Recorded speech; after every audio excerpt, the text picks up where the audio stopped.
Best known nationally for his time at ESPN. Jay Crawford anchored the live 11 p.m. edition of SportsCenter until April 2017. Prior to that, he spent 9 years hosting ESPN's morning show, Cold Pizza. Currently, he serves as an anchor at Channel 3 WKYC Studios in Cleveland. He is a graduate of Sandusky Perkins High and received his bachelor's degree in radio, television, and film in 87 from Bowling Green State University. Jay has won 3 Society of Professional Journalism Best Sports Program Awards, 4 Emmy Awards, Best Broadcaster Award from the Associated Press. He has also contributed his time to the Special Olympics, as well as being a host for the Children's Miracle Network. Let's give a warm welcome to Jay Crawford.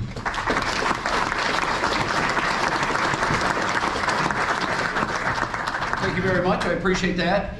I told one of your members 3 years ago, when I moved home, I promise I will get here for a luncheon. I promise. My schedule's been super crazy, as you can probably imagine, because along with the duties I have at Channel 3, I also share the stage daily with Garrett Bush on the newly launched Ultimate Cleveland Sports Show. I say newly launched, it's actually launched in May. If you're a fan of Cleveland sports and you haven't seen it yet, you'll want to. We yell, argue, laugh, cry, and fight 2 hours every day about the things that are near and dear to all of us, and that's the Cleveland sports teams. I understand we have a professional basketball team. That's the rumor. I haven't seen them in a while, but I heard that we do. I'm hoping we find them soon. I also promise that I will make it in the future to be a featured speaker at the luncheon. But when Garrett reached out to me a couple of weeks ago and said that he was invited to come speak to you, and he asked if I would be kind enough to introduce him, I started blowing things off my schedule to make sure that I could be here. I did not know Garrett Bush 1 year ago. When we were getting ready to launch the Ultimate Cleveland Sports Show, I was pretty busy with my duties at Channel 3, but the folks behind the scenes that were putting the staff together told me who they were targeting to be co-hosts. And I started digging into Garrett's background, and I'm like, this guy has a lot going on. He's everywhere. Little did I know how much he has going on. Since I've become friends with Garrett, I've learned that he pretty much has his fingers in every possible enterprise imaginable. A calendar, swimsuits, cologne. Anybody want to wear a beautifully smelling cologne? He's your man. He literally does it all. I call him Cleveland's version of Nick Cannon, because he works like 12 jobs, and I think he's finally found the one that's his breakthrough. He's done a lot of local radio in the past, but he's just, one word to sum up Garrett Bush would be hustle. He literally will not say no to an opportunity. If it's an opportunity for him to get his name and whatever programs he's working with out there, he will take that opportunity. He comes from an athletic background. He was hitting like 60 home runs a year when he was 10 in Little League. He assures me he's close to the same size now as he was when he was 12. He was a 3-sport star at Canton McKinley, with his main sport being football. He went on to play at Ohio University. I think one of his claim to fame is he has sacked Ben Roethlisberger. Yes. As soon as I found that out, he was a friend for life. He is a terrific, terrific young man. And I couldn't be more pleased to have the honor to introduce to you my friend and Ultimate Cleveland Sports Show co-host, Garrett Bush.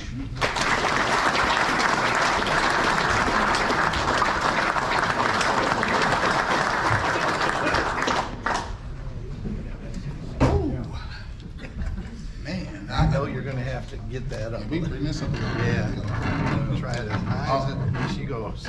Now, this is, I think you guys had the wrong person up here. It's a hard act to follow. He had like 8 Emmys, and he has Grammys, and he's just Jay Crawford. But thank you, Jay, for definitely introducing me. He's been pivotal in my career. Like I said, he said over a year ago, he didn't even know who I was. We just kind of showed up, and I think the director, Steve, our director, Steve, came up and told us, he said, all right, we'll call you on the phone, and he said, hey, do you want to work on a TV show? And I'm like, I thought he was lying. I thought he was just joking. I hung up on him. I was like, yeah, somebody's playing around on the phone. He called me back again, like probably 2 minutes later. He says, this is Steve. I live in Atlanta. I work for a company called Tegna, and we're starting a show called the Ultimate Cleveland Sports Show. So I was just like, okay, this sounds great. And he says, hey, would you like to do television full time? And I said, yeah. He said, do you want to know how much you get paid? I said, it doesn't matter.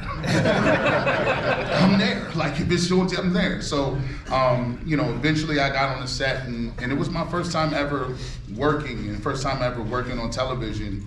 And I just remember coming up, and they were like, hey, by the way, the guy we wanted you to do it was Josh Cribbs. So Josh Cribbs couldn't do it. Thank you, Josh. I like the fact that you couldn't do it, and I showed up, and it worked out. So, today, what I really want to do is, when I was thinking about different things to say and to go over, I said, man, look at all these great people that have been here before me. And I said, I got to come up with something creative. This is not going to work. They got every single Hall of Fame member to ever be enshrined that has spoken here. So I said, I got to make this thing my own, and I got to do a good job to keep everybody awoke, right? So here's what we're going to do. I'm going to go through my story. I'm going to go through and tell you about how I got to where I went, but I will have a magic word. It's going to be called break time. And when I say break time, we're just going to talk about random stuff. I'm going to talk about something random in the middle. So I'm going to keep you guys awoke and follow along, and I think we'll have a good job. We'll have a good day, right? So I want to start with this. Matthew chapter 5, verse 42. Don't. I butchered that when he was looking at me like, come on, we got to get it together. Matthew 5:42, he says, give to the one who asks you, and do not turn away from the one who wants to borrow from you.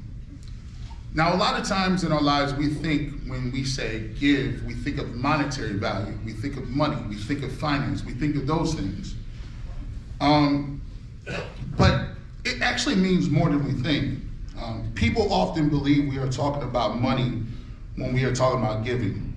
Money does serve a purpose, but giving someone your time, your energy, expertise, advice, and support can even be more valuable than money. I'd like to share with you 5 stories involving people who made an everlasting impact in my life, and that these stories are a catalyst for my success today. So we'll start, and as I say, look out for the word break time, because we will have one coming up here soon. So the first person I'd like to highlight is Kendall Lewis. Does anybody know who Kendall Lewis is here? The big sports kahuna. He was on radio for a very long time in Cleveland, Ohio. He was a pioneer. And my father and I used to listen to radio, 1220, all the time, sports talk radio. And my mom was going back to college, and my mom and dad are really cute. They can't go anywhere without each other. So when my mom would go to college, my dad used to sit in the parking lot and wait for her to get out of school. So we had a lot of time in the car. So we sit in there and we listen to sports talk, and it was great. I just loved the way he would tell a story. I loved the way he delivered a story and how he used to keep everyone so engaged. And he was one of the first African-American pioneers on the radio. Fast forward, I got in the industry, and one of my first jobs was as a board op, a producer. Now, if you don't know anything about board ops or producers, they are to be seen, not heard. You push the buttons, you be quiet, host does the job. BSK was the first person who ever let me talk on the radio. So he would go in and go into his spiel, and then he would ask me what I would think about it. And at the time, I didn't really understand why he was doing it. At the time, he had suffered a stroke. So when I started working with BSK, I would go downstairs, I would let him in, I would help him walk up the stairs, and we would get there. And I didn't realize that he was letting me talk because he was kind of out of breath. He was struggling. And he trusted me enough that I wouldn't go off the rails. So he was the first person to ever ask me and let me do it. And my program director would be like, hey, why is Garrett talking? I keep hearing Garrett talking. And Kendall used to say, Andy, it's my show. The young guy has it. I trust him. BSK, I kept moving along, and I got another job, and so my hours were different. I started working a corporate job, and I was less and less at the radio station. And then I got news that Kendall had got sick again.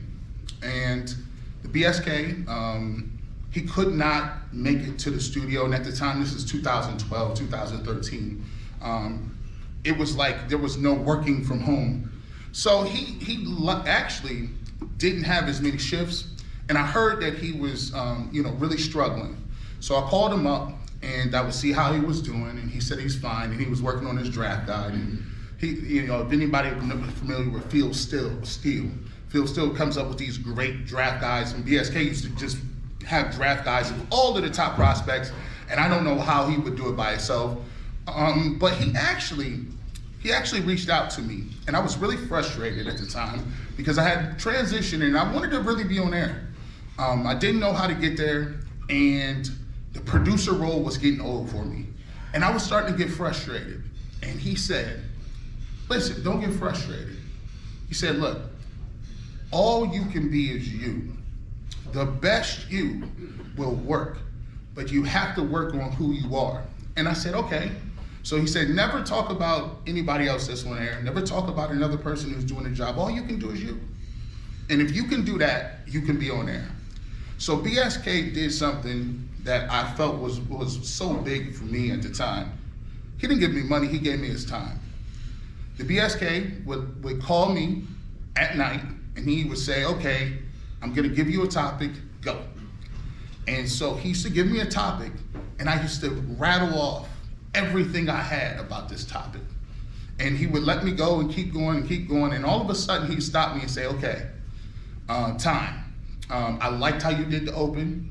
I liked how you did a little humor. I think you should add a couple more facts to that. Maybe you should change the way you said this in the second sentence. Maybe you should conclude a little stronger. And he would do that for me once a week. Call me on the phone, say go, and I would go through a spiel of talking about sports. And I didn't know it at the time, but those were my first shows. Those were my first real shows. He actually was giving me something that was more valuable than money. He was actually giving me his style. He was giving me coaching. He was giving me all these things. And when BSK, I got a call probably about 4 or 5 weeks prior to me doing my first show. And I got a call, and they said that the BSK had passed away. And it was tough. It was so tough because I felt like one of the things he did before he passed away was he made sure he gave back. He could have took that time to spend with his family. He could have took that time to spend with his loved ones. He could have did anything, but I felt like he took his time to pay it forward. And so to this day, when people say, hey, what's your biggest influence? I always told his son I would keep his name alive. And everybody comes, I said, I can't be the best in Cleveland because Kendall Lewis, to me, will always be the best on the radio. And what he taught me was pay it forward. So now my job, as he's given to me, is to pay it forward to others. You can clap. Guys can clap. The second tenant, this is a story, and this is a really great one because it involves my brother. And sometimes as the older brother, you're the guy. You're in trouble. I used to get in trouble. My mom, somebody would be doing something, and I wouldn't even be in the same room. I wasn't even there, Mom. I wasn't even. Garrett, why did you let your brothers do that? I wasn't there. I was at home. They were in school, remember? Still doesn't matter. Put your brother's snowsuit on, get your other brother's shoes on, we gotta go. I'm like, man, this is crazy. So obviously people know when you're the oldest, you get it the hard way, right? So, but in this case, my brother, he did something for me that I'll never forget. Without him doing this, I don't think I'd be here today. Sometimes when you're working in this industry, you gotta choose between your passion and paying bills. So this time, this was during my first marriage. I was under pressure to pay the bills. Passion had to come in second. So I started working in corporate America. I started working at University Hospital. Eventually I moved into this consulting position, and you know, it was a position and role where, you know, I didn't have to struggle from paycheck to paycheck, and I was into doing it, and everything seemed to be great. And early on in my radio career, I was one of the first people to start creating my own like shows and blogs and different things like that. When we were younger, my brother got a Fisher-Price machine, and we used to tape record these little shows. And we would run them back and do our thing. And my brother was like, hey man, this is awesome, keep doing your thing. As I started working in this corporate job, obviously I started taking less and less jobs, less and less shifts at the radio station. And my brother did something to me that was so moving. I was working and I was coming home. I was coming home from work. He said, hey, are you home? I said, yeah. He comes up, pulls up. He said, I just wanted to give you some stuff that you left in Canton. I had moved to Cleveland at this time.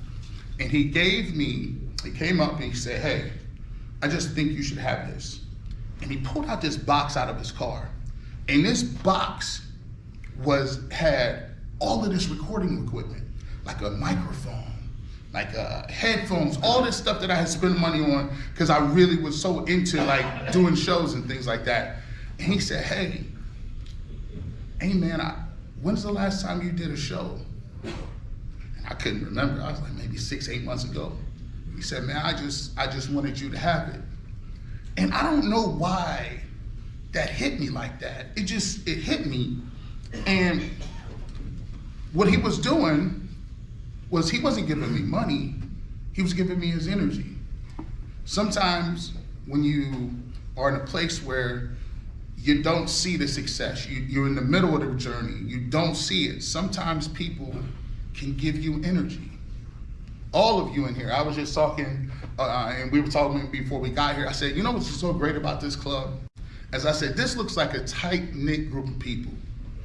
It's the kind of group where if one of you miss a couple of the meetings, 3 or 4 of you will call them and say, hey, is everything going on? You good? You all right? Just want to see if you need anything. That's the type of energy, and that's the type of people you have to surround yourself by. You know, good people that will encourage you and give you energy to keep going when you don't necessarily have it for yourself. And I think at that time, my brother really gave me some great energy, and he really helped me put me back on a path to saying, always, it's never too late to continue with your passions. You can pay bills. Heck, I pay bills all the time, still pay bills. And thanks to my wife, I pay them on time now. Look, that's so nice. She was like, no, you can't have that, we have bills, stop. Okay. And this brings us to our first break time. So let's get right to it, break time, making sure everybody's still woke in here. I don't want nobody sleeping. You guys are my elders, right? I wanted to come in here and ask you a question and maybe help me out. I need to understand some things. Things I never understood when I was a kid, okay? I don't have any children yet, but I do want to know if you can help me with this. So when I went to school, they taught us that germs make you sick, right? You know, germs make you sick, you go outside and, you know, the germs get in and you get a cold or something, right? And you start coughing. Pretty much rudimentary. But for some reason, my parents and grandparents were hell-bent on saying that you got sick because of the weather. I'm confused now. Like, can you tell me why it was I could not wear shorts when it was cold? She had a rudimentary temperature too. It was rudimentary. She would say, unless it is 67 degrees. I don't know why you picked 67. Can you let me know why 67 was the temperature in which I could wear shorts? I was confused. I'm still confused to this day. My grandmother had something called pneumonia weather. What is pneumonia weather? Is that, what, like, do you go outside and it's pneumonia and you just catch it? And you couldn't ask her anything. She would be so mad if you said, what is that? Shut up. It's pneumonia weather, go back and change them pants. I said, okay. I still don't get it. Maybe you guys can help me out. You know, you could put it on a napkin, write it up, and we'll put it in one of these raffles and we figure it out. I don't know. By the way, maybe the pastor can help me out here. Let me ask you. We have clergy here. I don't understand. See, I had 2 days in football where you go 2 days, you practice. Not, you guys know, the real 2 days, where you had to hit people, you stayed there, you showered, you got a sandwich, you went back out. By the time you got home, it was like 10 o'clock at night, it was dark. I'm like confused. I second guessed a lot of my decisions in playing football just because of 2 days.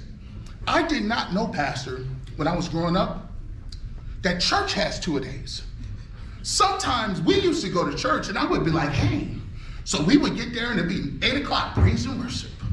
Okay, we're there, 2 hours. Then we have the sermon. Now the sermon, you like, that could be all depending on how good the pastor's doing. Like, if the pastor's rocking and rolling, you will be there for 3 hours. It's no set anything. And then afterwards, I was like, good, we're ready to go. Browns are coming on TV. Cleveland Browns are coming on TV. Now I'm looking at my father like, you gotta save us. You have to save us from this. Because if the Browns are coming on, we gotta be out of here 12:30 minute max. He looks at me and gives us that little, I don't know, we're gonna have to hang. And then we go and we have to go downstairs and eat. I'm like, no, we have food at the house. We're missing the first quarter. This is crazy. He's like, listen, man, 2 days in church were listen, hopefully it pays off. I'm getting a little older. I did those services, I didn't complain. So I just wanted to know, maybe you can let me know, coming back up. Yes. I just want to know. And that was break time number 1. Let's get to the next story. So sometimes it's not about money, it's about what else you can offer someone. So this comes from people that you connect with, right? I am here today because of the people who are counselors. Giving counsel and getting advice from your elders, from the people we call OGs, that's huge. And sometimes people in our generation and the generations underneath us don't realize the wealth of knowledge that people who have done it before, people who have lived and experienced before. I always encourage the young, I go to talk in prisons, and I always tell people, I encourage them to sit up underneath your elders, your aunts, your great aunts, your grandparents, and just ask them, just sit there and talk to them. I say, you think this is crazy? We was going through the pandemic. I said, listen, let me tell you this. Every single time you go into a house, how many people do you see who have military service? It's amazing. Like, people back then went to wars, came back home, dealt with depression, the Great Depression, all through all of these things, and they're still here. So they can tell you, you may think you're going through something now, but they can give you a little hint and say, listen, son, listen, at that, when you was, you guys, when you were 18, you guys knew how to cut wood. You knew how to work on a car. You knew the metric system. You knew how to carve things with your hands. You know how to fix all the plumbing, all the electrical. You get on top of the roof. You could do all of that. I don't know how to do none of that. They did not give me that in school. I know what it is to write in cursive, and that's it. That's it. That's the only thing I learned. I can't tell you what I learned, but cursive. But I'll say, in 1 year since, in jail, tell you, 1 year, I worked with Adam the Bull, who was a long time radio veteran from New York. Man, I came in and I didn't know what to do. these guys, we got on the set, and Jay walked in with like 5 seconds left before the show was on. He had his earpiece in, he had his microphone in his back pocket, and I'm sitting there like with notes and stuff. I'm looking around, they say, and go. This dude comes out with a monologue. I'm like, how the hell does he have that? Does he have notes? They're just rattling off. And then all of a sudden, Adam the Bull is over here. He's going off. He's from New York. You know, New Yorkers talk fast. And I'm like, wow, they're doing that. And I'm sitting here in the middle looking around like, I'm just waiting to get in. I'm waiting. They stopped at the end of the show. All the executives sat in the back room and was like, hey. And I'm like, who are you talking about? You're gonna have to say something. You gotta jump in there. And I was like, I didn't get a chance to.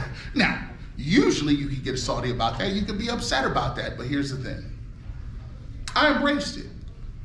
I knew I didn't have I know I didn't have that level of experience, but I know I wanted it. So I would wait around and I would go visit him in the gym. So we go work out, Jay goes right to the gym. I still ain't disciplined like that. I still not. You don't get disciplined like that till you're like 50. You guys have routines. You guys have routines. You probably eat the same thing every day in the morning. You eat the same thing on Tuesday. You go over here. Listen, it's crazy. I love your work ethic and your routines. I don't have it yet. Like, he works out every single day. Not me. I just get up. Maybe I'm gonna work out. It depends on how I'm day to day. It depends on how I'm feeling at that day. So I used to go in there and I used to pick his brain. And he's given me such a wealth of knowledge about here's how you should go about doing your contracts. Here's how you should not take that deal. I don't know if you should do that. Here's how to go about networking and getting bigger guests. Here's how you go about introducing yourself. And in 1 year, I went from walking around doing nothing, being at my house doing these shows, to sitting at a table with Bernie Kosar, hearing him talk about changing the play that got his job. Changing the play Monday night with Bill Belichick. That's one of the greatest stories I've ever heard. Bernie Kosar changing the play and Bill Belichick being completely mad as hell about it and getting him out of here. It's one of the best stories of all time. You gotta hear it sometimes. But just him. I talked to Stephen A. Smith. Leroy Horde, I talked to him. DeQuell Jackson. There's so many different people. I just talked to Tim Legler. These are people that I grew up watching. I'm a kid from Canton. Like, I literally are from Canton. Drove by here. The bus used to drive me by there every single day. And I'm like, I can't believe I'm sitting here. But the people that help you out the most is the people that's gonna give you the advice. And I commend them for giving me guidance and advice. And if anybody wants to know how you go about becoming better and being who you need to be, seek advice from those who went before you. We'll get to this story. This one is a tough story. My dad is a huge baseball guy. And when I was 12 years old, like Jay said, I hit like 60 or 70 home runs. Anybody know where Shanafelt Field is here? Yeah. Oh. I drive back by it. Them is the best years of my life. Man, them is the best years of my life going in. I thought that was our own Fenway Park. It was all green. I was like, this is great. I grew up playing at Shanafelt. Yeah, it's gone. I think it is. And I just remember growing up playing baseball. My dad was my coach. And after I was done playing baseball, we started doing traveling ball. So my first year, 13-year-old, I was traveling baseball. So my dad got us together. We were really good. We were gonna go to the Little League World Series. We were just a couple of games away. And I'm like, this is gonna be a breeze. This is awesome. I love this right here. We're gonna get this done. My dad comes in, he comes from work and he says, it's time to go sign up for baseball. I said, what you mean sign up? I was like, I'm already kind of spoken for, same team, right? He said, no. You're gonna play with my team. It's a brand new team. I turned around and looked around. I said, what you mean you got a team? Like, that's nice, but I'm over here. I'm just gonna have to decline. No thanks, but no thanks. I didn't know it was not negotiable. Now, instead of looking at my dad being like, let me get you out of this, I'm looking at my mom like, come on now, you gotta do something. What are we doing here? You need to step in and get this done. And so my father started a team And he started it with the Urban League. And so I went from playing high-level baseball to we just teaching fundamentals now. And I'm like, I'm 14 years old, I want to win. I didn't understand what was going on. We had these janky uniforms. We only had numbers on the back. We didn't have no names. It was just grades. I said, listen, we are back in the 20s now. And half the season I pouted. You know, my dad was the only person that was going to the inner cities, and he had to pick up like 15, 20 kids because nobody had rides. And I would be in the front seat pouting because we were losing. I'd be in the front seat pouting because I didn't want to play with these kids. I wanted to play with my guys that I grew up with. And one day he benched me. Now, if you listen to him, he said I could have got to this pop fly. There was no way I could have got to this. There wasn't no way I could have got to this. I might have could have got to it, but he benched me. And I was just beside myself. He dropped all the kids off and all of a sudden we in a car and I'm like, I had an intervention with him. I said, what's going on here? I thought we were better than this. I could have swore we were better. And he said, you don't understand, do you? I said, no, I don't. Please enlighten me. He said, look, you got an opportunity to come here and play baseball at a high level because I was always there. I take you to practice. I get you the glove. You got the bats. We take you to batting cages. He said, how many kids over there have that same opportunity? I said, I never think of it that way. He said, how many of those kids have gloves, bats, anything? I said, I never thought about that. He said, the reason I needed you on this team was to set an example and to help me, to give back. You'll play baseball in high school, you're good enough to do that. You can play for any team, you'll still make the team. But what I need you to do is to set an example of how to take direction, how to listen to coaching, and be an example to kids who may not have an example like that in the household. And have you ever somebody told you something and you felt like this big? Like I felt like, I was just like, wow, you're a jerk, Garrett. I didn't even understand what he was trying to say. But what he was trying to say is, sometimes you gotta give back. And what he was telling me is, sometimes you gotta give back your expertise. When you gain knowledge from guys like Jay, when you gain knowledge from the people around, when you gain that knowledge from being in the system and being in the industry, it's your responsibility to give that expertise back to somebody who didn't have that opportunity. To this day, Jay says I work a lot. I told people, even if I got to be the biggest guy in the world, people still reach out to me. They have podcasts that talk about Ohio State or the Browns, or they might have 5 or 6 viewers. I still go on those podcasts when they ask, hey, G. Bush, will you come on my podcast? I always say yes, because at the end of the day, I don't feel like my gifts are my gifts. My gifts are just what the good Lord gave me. And my job is to lend those gifts to other people to get them to a place where they can have a platform to use their gifts. So sometimes it's just about giving your expertise. And my dad taught me a really big lesson when it comes to what you have to do in order to give back. Yeah, that was a very heartwarming story right there. I thought it was heartwarming. You guys can clap. Maybe not. Oh, look at that. Break time number 2. Now listen, we did really well in the first break time. I got a question. So I'm confused about this too. You guys can let me know, because I've grown up in an era where we pretty much had all our electronics. Right? As long as I got my phone, I am good. Like, I can order anything from my phone. They got like Amazon, where you could, this is scary though, you can like press a button and it comes to your house that day. Like the same day. It's crazy. Like, I'm like, hold on, how are they doing this? Now, back in the day, my grandmother, I thought she was rich because she used to sleep to QVC.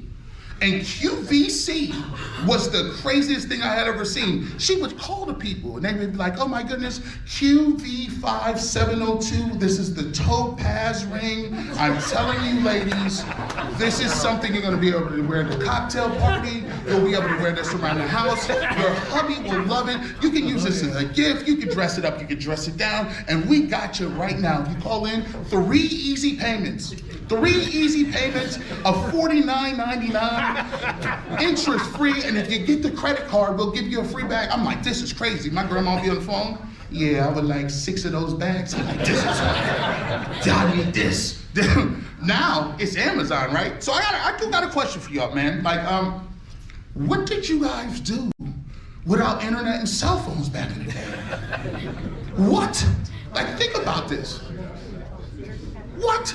Like, dating was out of the, that might as well have been out of the realm. See, I was right around that age where you could say, all right, back then when you had a landline, you used to have to call a girl's home. And then you had a time limit. You couldn't call nobody after 9 o'clock. Their father would answer the phone, son, do you know it's 9 o'clock on a school night? They were like, hey, I gotta click over, it's for my mom, call me back. I said, no, I'm not calling you back. Listen, there is a 96% chance your parents will answer this phone and I want no problems. Like, how were you even dating back then? No, it was impossible. No one dated, like you guys saw each other one time and been married forever. This is my high school sweetheart. They'd be like, this is my junior high sweetheart. We've been together since 6th grade. I'm like, oh gosh, this guy, not me. We're working on that. But this is the second thing too. With internet comes like directions. See, you guys all have compasses in your head. You guys have like maps and compasses.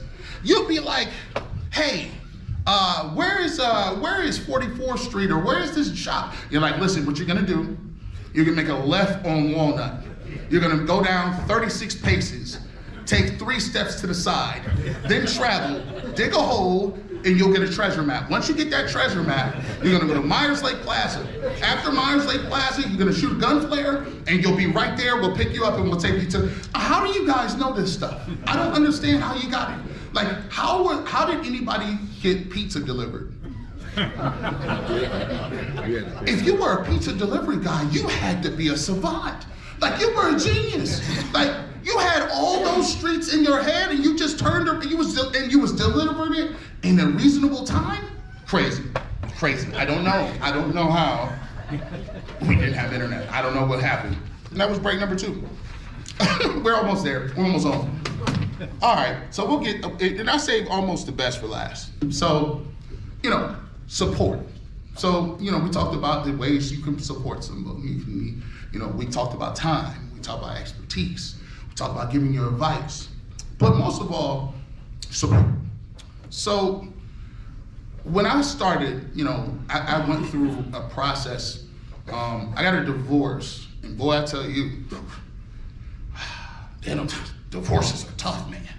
I got a divorce, and I was reeling. I was like, so hold on. So what do you mean this house? Like we have to fight over it? like we just hope somebody gets it? Like, I'm like this. I was confused. I went through a divorce, and at the same time, little known fact, I have had 17 surgeries. So currently, I have 3 herniated discs in my neck that can't be operated on because my spinal cord is kind of wrapped and draped into those discs.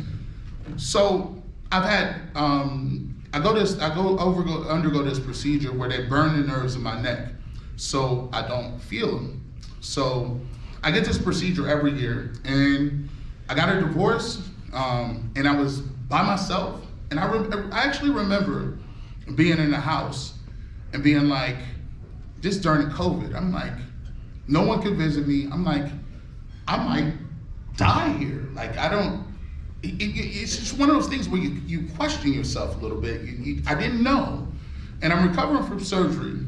And at the time, I was dating this lovely young lady, right?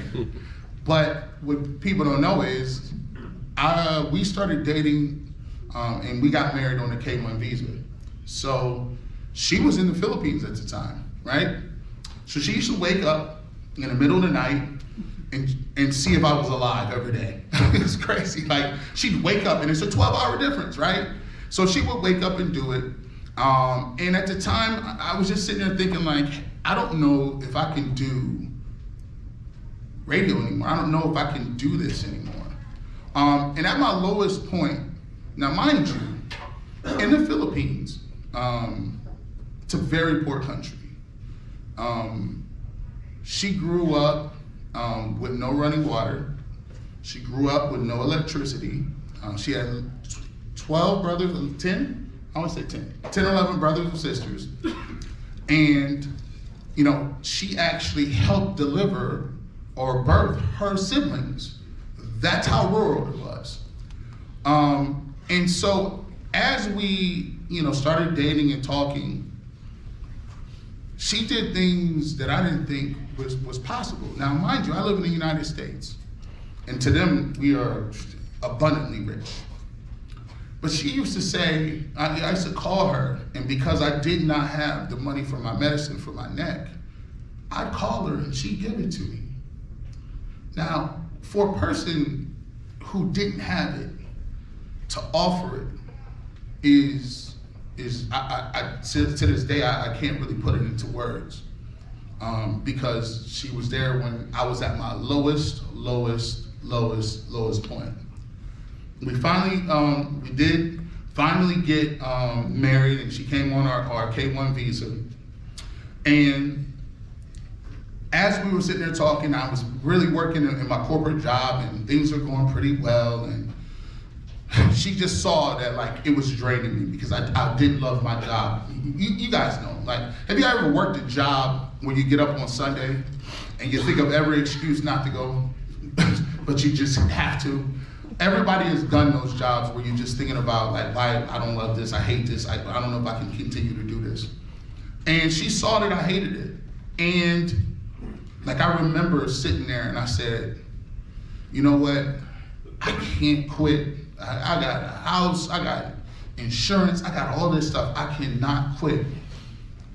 And she gave me the support that I needed in a way that I didn't think I would get it. We're sitting in the car, and we reminisce about this all day. We're sitting in the car, and I'm hanging there, and she said, hey, I know you don't like your job, and I will go get a job. If you quit your job and pursue media full time, I will find a job and help support us. Now, mind you, she ain't been here but like 4 months. I was like, where are you gonna get a job at? She was like, I could go to Rite Aid or something. I was like, excuse me, wait, Rite Aid ain't gonna pay the bills. So, just for the simple fact that she said that, showed me that she supported me in a different way. I told her thank you, but no thank you. I'm gonna keep my job. But what it did do is it forced me to go for it. I edited my resume, and I took everything about corporate America off of it. And I put everything that I have ever done in the media. And that day I decided that I was gonna give it my 100%, and I was just gonna go for it. Because if she had the faith in me to say that she knew it was gonna work, I knew I could do it. 1 week later, the story comes full circle. That same guy I told you about in the beginning of the story, Steve, 1 week later he called me and said, hey, this is Steve from Atlanta, Georgia. Would you like to be on this show? And I hung up on him and I called him back. And that was a year ago. And I've been doing the Ultimate Cleveland Sports Show full time since then. It just goes to show you, God will reward you, God will bless you, but you gotta put the work in. You gotta go for it. Gotta go for it.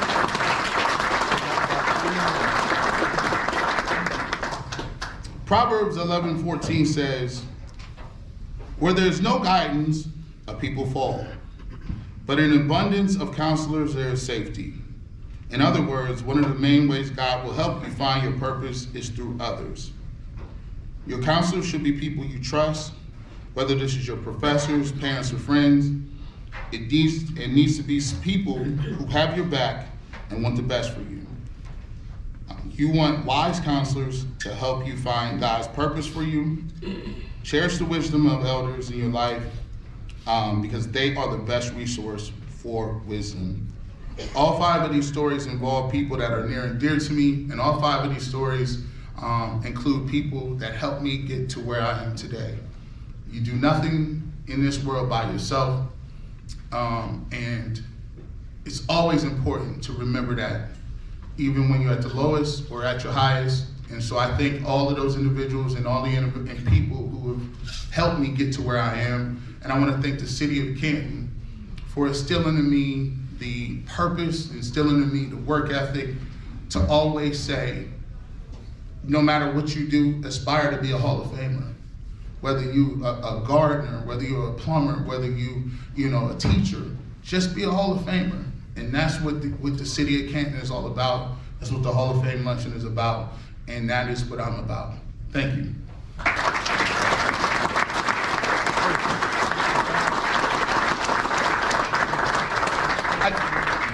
You can take 2 questions. Oh, questions. Does anybody have any questions? Oh, there you go. Okay, as far as your speech, it was special today. I'd like to have your estimation, since you're so well groomed with the Cleveland Browns, if Deshaun Watson will bring us our dreams. And my other comment is, as far as your wife, you did good. I did good. Listen, I'm hitting over my average, right? So the question was, do you think, with all of my expertise in watching the Browns, is Deshaun Watson the guy to take us to the promised land? Now, I debate with Jay Crawford all the time, and we've had this conversation 100 times. He says he better. For 3 first-round picks, G. Bush, he better be all of that, a biscuit, and better than he was with the Houston Texans. I will say this. Listen, I'm tough on people. I don't know if you listen to my shows, but I'm tough. I think Deshaun Watson has all the physical traits and talents to do it. My question is, does the entire team come together and does it fit? The quarterback has to elevate you. He has to. Like, it can't be, he can't be medium. He can't be regular. The guy Joe Burrow, I don't know. Good gracious, the good kid Joe Burrow is like he can run for governor one day. He just walks into the room and people just love him. It's crazy. I don't know how he throws the football. You can't tackle him. He might be an apostle. He has it, man. And so when you got guys like that and Patrick Mahomes, we need him to be special. I think the Browns, should I say it? They're going to make the playoffs. Playoffs for the Cleveland Browns. Will you take that one? Yeah. Or you went to Super Bowl? Look, one step at a time. One step at a time. They call me the Duke of knee-jerk reactions, right? I get happy really quickly. Like, I'm one of those guys, if the Browns play well in preseason, I'm like, book them. Stamp it right now. Browns are going to the Super Bowl. I'm just sorry. I get excited sometimes. A little sign.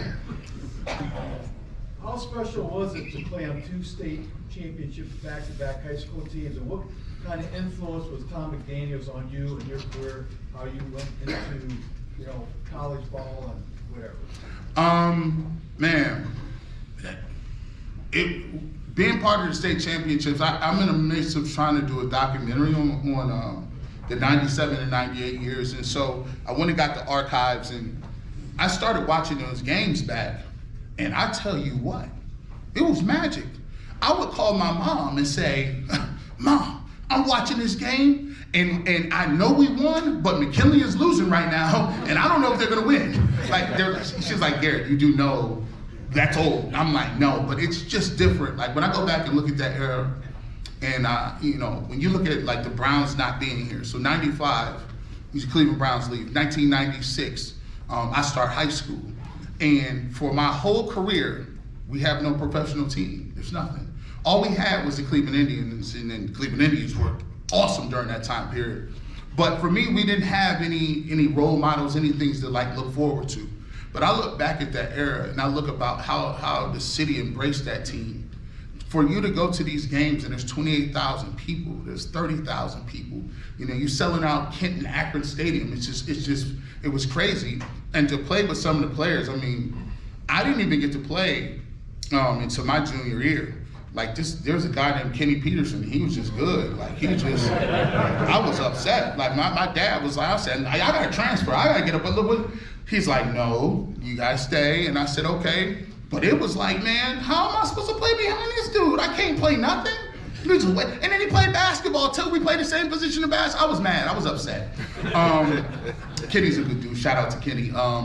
Mike Dawson, tell you what. Mike Dawson, one of the best players I've ever seen, period. He did the same thing to St. Ignatius that he did to Miami. I never saw that. Like the U, Miami, like he did it in college, 3-time All-American. And people don't get it. Ben McDaniels was audible. No one let you audible back then. Like he would just come up and change the play. I said, this is crazy. Kids don't do that now. But it was the best time of my life, and I always tell people, when you are young and you are, you know, when you do things, and when I have dreams, I don't dream of, no disrespect, honey, just me, okay? I don't dream of my wedding. I don't dream of none of that. I don't dream of any of those things. When I dream, I'm back in high school in front of all them people, and it's like you can't take it away from you. It's just one of the most special times in your life. And Coach McDaniels, to your second point, Coach McDaniels, he'll tell you, I wasn't very serious back in the day. So Coach McDaniels, I mean, he told me, hey, if you don't come to every condition, you ain't playing. I said, dang, ain't you strict? I mean, I came as one. So what I did is I found a loophole. I said, if I play every single sport, then I don't got a winter condition, right? I play basketball too. Like, so he was just like, oh, no. Yeah, but we'll catch you in the summer. But no, Coach McDaniel, and I talked to Maurice Clarett, who, you know, Coach McDaniel went to Warren Harding, and Maurice Clarett will tell you the same thing. Coach McDaniels was running, he was Bill Belichick before Belichick. He had a program before programs was out. Like, we'd be on these tracks running and lifting, and he held it like it was a real college program. And when we got on the field, and we started playing the good teams, like Coach Kyle, Chuck Kyle from St. Ignatius. To be St. Ignatius, you gotta be special, man. You can't have no penalties. You can't have false starts. You can't have nothing. Because those dudes are just to the T in their gap. They do everything well. They tackle people well. They're just, St. Ignatius was the closest thing to a pro team I've ever seen. I'm like, these guys don't make mistakes. So Coach McDaniels understood what we needed to do. To beat a team like that, to get to a point where a city team, a team that is just full of guys who are just, you know, we from the inner city, you know, to get them to be at that level, to win a national championship in 1997 it was a beautiful thing. I cherish it all the time. And it's great to see Antonio Hall, who is my brother growing up. Like, it's great to see him at McKinley doing that, because he knows what it takes. He knows that lineage, and I'm just excited to see him on them sidelines, and I'm just super happy because I think he can get McKinley back to where we want to go.